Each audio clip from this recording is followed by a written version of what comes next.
Bismillahirrahmanirrahim. Assalamu alaikum.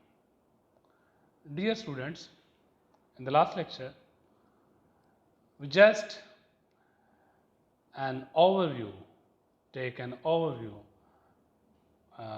about cause and effect in a sentence.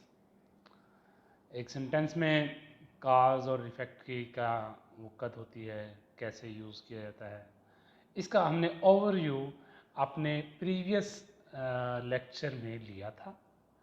आज हम इसको यहाँ देखते हैं, ब्रीफली इसको डिटेल से देखते हैं। कहते हैं काज and effect shows the relationship between two things. Definition बता रहे हैं यहाँ पर, दो चीज़ों के दरमियान रिलेशनशिप काज और इफेक्ट में जाहिर की जाती है। When one thing makes something else happen, जब एक चीज़ दूसरी चीज़ के वाक़े होने की वजह बने। कहता है कि जब एक चीज़, एक वाक़या, एक इवेंट दूसरे इवेंट के वाक़े होने का सबब बने, तो इस सूरत में कहता है कि ऐसे रिलेशनशिप को काज और इफेक्ट रिलेशनशिप कहा जाता है। ए काज मेक्स ए थिंग हैपन। काज किसी भी चीज़ के वाक़े होने की वजह बनता है। And an effect is what result when that thing happen. और इफेक्ट उस काज का रिजल्ट होता है जिससे वो चीज़ वाक़े हुई थी, जिस काज ने वो कोई चीज़ वाक़े की थी, उसका जो रिजल्ट है वो इफेक्ट कहलाता है।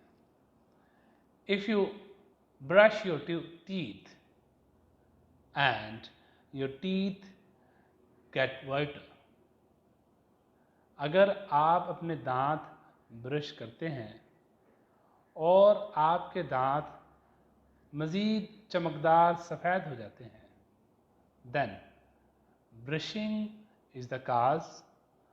ब्रशिंग करना ये वजह बने, किस चीज़ की वजह बने। And whitening is the effect, और वाइटनिंग इसका असर हुई, यानी कि ब्रश करना दांतों के चमकने की वजह बनी, और दांतों का चमकना ब्रश करने का असर हुआ। दोबारा एक बार समझें कि यहाँ पर ब्रश करना काज है। किस चीज़ की काज है? ये दांत चमकदार होने की काज है।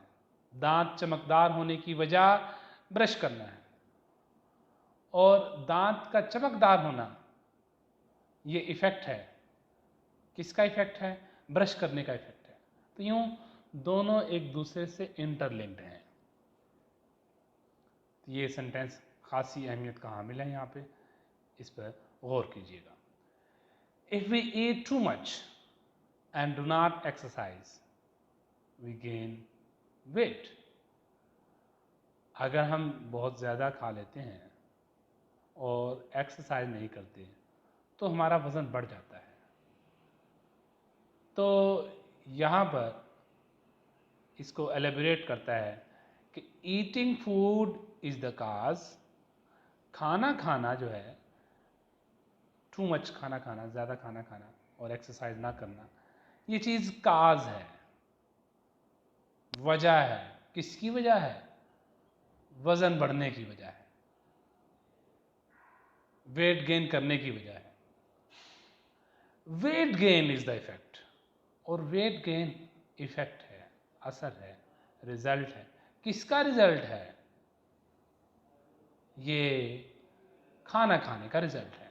खाना खाना वजह थी, एक्सरसाइज ना करना वजह थी, उसका रिजल्ट क्या हुआ? वेट गेन हो गया, ज़्यादा वेट बढ़ गया। तो नेक्स्ट है, if we throw a ball up it will fall back down. अगर हम बॉल को ऊपर थ्रो करें तो it will fall back down, ये नीचे वापस आएगा, गिरेगा। Throwing the ball up is the cause. Ball ऊपर फेंकना काज हो गई। रिजल्ट क्या हुआ उसका? The ball falling back down, कि बॉल वापस नीचे आती है, इज द इफेक्ट, ये उसका असर हुआ। Therefore we can say that cause and effect relationship explains, कहता है कि हम कह सकते हैं कि काज और इफेक्ट का जो आपस का जो रिश्ता है वो वजाहत करता है किस चीज़ की? The reason are cause of something, किसी भी चीज़ के असबाब की, वजूहात की, और the result are effect of some cause, और इसके साथ साथ किसी भी वजह के रिजल्ट की। ये दो चीज़ें वजाहत होती हैं, किसी भी चीज़ के असबाब की वजाहत करता है ये रिलेशनशिप, और उन असबाब के, उन वजूहात के जो नताइज सामने आए, जो रिजल्ट सामने आए, जो असर सामने आया उसकी वजह से, जो कॉन्सिक्वेंसेस आए, उसकी वजाहत ये रिलेशनशिप करता है। नेक्स्ट यहाँ पर हमें बताता है कि इफेक्ट है एक्सीडेंट्स अक्कर, हादसात होते हैं due to over speeding, over speeding की वजह से हादसात होते हैं। तो ओवर स्पीडिंग की वजह से एक्सीडेंट अक्कर होते हैं, एक्सीडेंट वाक़ होते हैं। ओवर स्पीडिंग वजह बनी, इसका असर क्या हुआ? एक्सीडेंट का वाक़ होना। तो अब इसी जुमले को दूसरे अंदाज में लिख सकते हैं।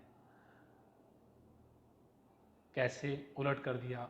Over speeding causes accidents, over speeding accident की वजह बनती है।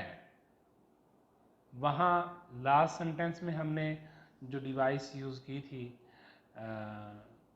इसकी ट्रांजिशनल डिवाइस लिंक करने के लिए ड्यू टू यूज़ किया था, यहाँ इस सेंटेंस में काजेज ये यूज़ किया, उलट कर दिया।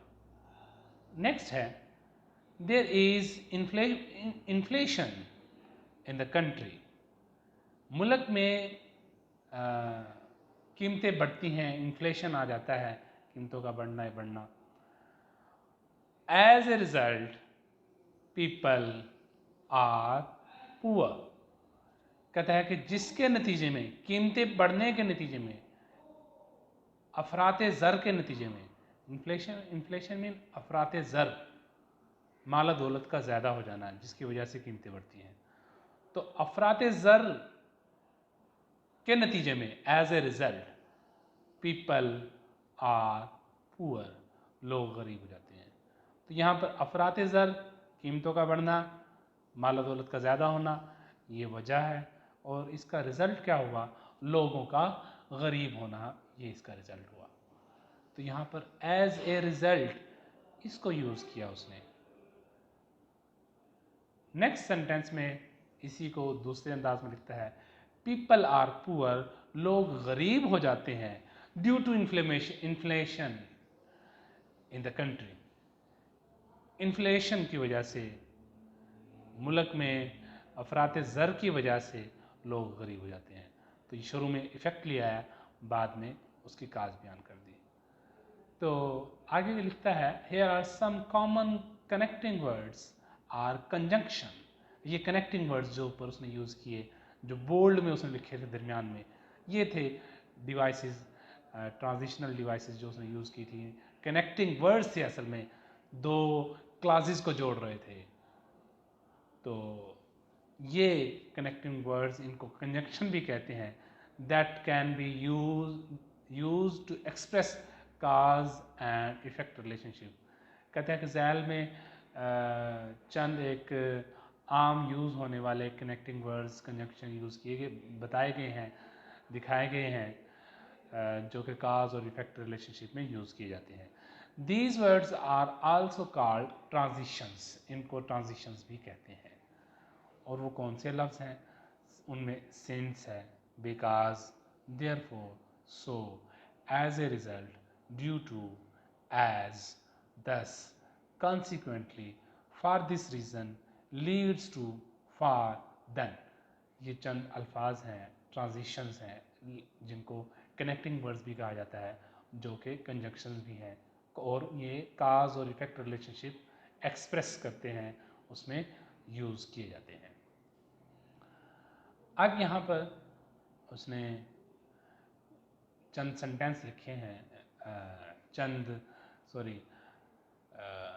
डिवाइसेस बताई हमें, वो कौन सी हैं? Because of, caused by, cause of, reason for, attributed to, on account of, owing to. इन तमाम का तकरीबन एक ही मतलब है, इस वजह से।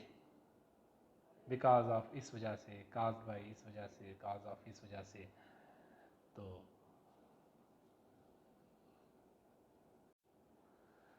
तो यहाँ पर जुमला लिखा है उसने, there was flooding because of the heavy rain.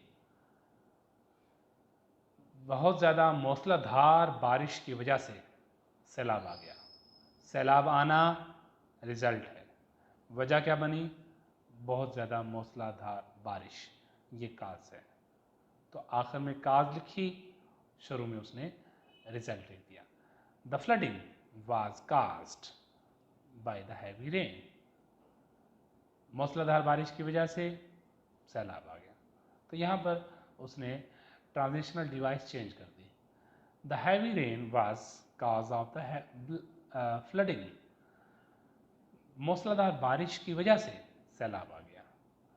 तो यहाँ पर उसने स्ट्रक्चर उलट कर दी। शुरू में उसने काज बयान कर दी और आखिर में उसका रिजल्ट बयान कर दिया। The heavy rain was the reason for the flooding. Heavy rain वजह बनी फॉर द फ्लडिंग, सैलाब की। तो यूं सैलाब रिजल्ट आखिर में उसने बयान कर दिया। The flooding was attributed to. Flooding हुआ किसकी वजह से हुआ? Attributed to the heavy rain. Heavy rain की वजह से। तो ये हैवी रेन आखिर में यहाँ पर लिया है, तो काज आखिर में आ गई, शुरू में रिजल्ट आ गया। देयर वॉज फ्लडिंग, यहाँ पर फिर शुरू में रिजल्ट है, on account of heavy rain, बहुत ज़्यादा मूसलाधार बारिश की वजह से। नेक्स्ट कहता है owing to the heavy rain there was flooding. बहुत ज़्यादा बारिश की वजह से सैलाब आ गया। तो बारिश शुरू में काज आ गई और आखिर में उसका रिजल्ट आ गया। तो यूँ मुख्तलिफ उसने यूज़ की हैं, ट्रांजिशनल डिवाइस यूज़ करते हुए उसने एक ही जुमले को मुख्तलिफ अंदाज से आपके सामने एलेबोरेट करने की कोशिश की है। तो होपफुली आपको यहाँ तक समझ आ गया होगा। इंशाल्लाह नेक्स्ट लेक्चर में हम इसकी बकिया स्लाइड्स है उसको कवर करने की कोशिश करेंगे। तब तक के लिए अल्लाह।